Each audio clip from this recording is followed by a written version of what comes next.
You guys ever hear of a little scary thing called a death wobble? Oh, I know, they sound so intimidating, don't they? Well, a death wobble, for those of you guys who don't know, is basically when your front tire gets knocked out of alignment from the rest of your bike, whether from an impact or a wheelie or some sort of force acting in the opposite direction to your front tire's movement. So basically, right, your tire is straight and then something, either you come down from a wheelie at an angle or something hits your front tire mid-spin and just starts doing this.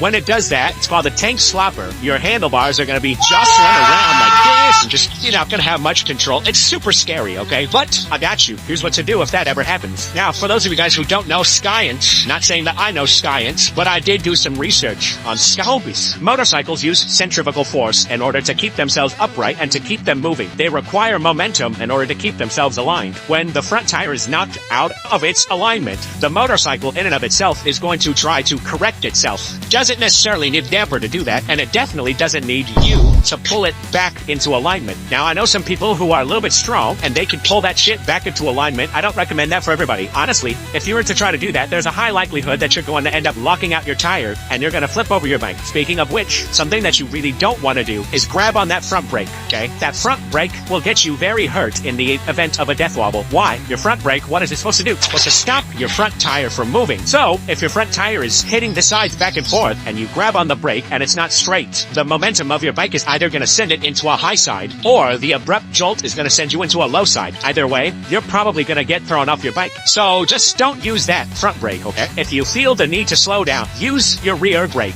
Don't hard brake, just tap on it, tap, tap. Now, make sure that your grip is still loose. It should always be loose, but just make sure that it is loose. Not only do you loosen your grip, in order for the bike to correct itself, you're going to want to lean forward and go into a little bit of a tuck. This brings a lot of the weight and momentum on the front tire, putting pressure on your front end as it's doing that, and oddly enough, it actually straightens the tire out. At the very least, it helps. The main goal in doing all of these movements is just giving your front tire as much support as it can to do its own thing. You don't need to do much in terms of correcting for a death wobble. Your bike is going to do it on its own. Now, real quick, some things that you could do to make sure that you don't get into a death wobble. Honestly, invest into a steering damper. Steering dampers just basically help with sideways rotation on your handlebars, so if you were to get into a death wobble, it'll start to straighten itself out easier. And then on top of that, try dialing in your front suspension. That can honestly help with displacing a lot of the momentum and the power between your front and rear end. Now, I'm not an expert in any of this stuff. Again, this is just from me doing some research and talking to some other riders out there. But,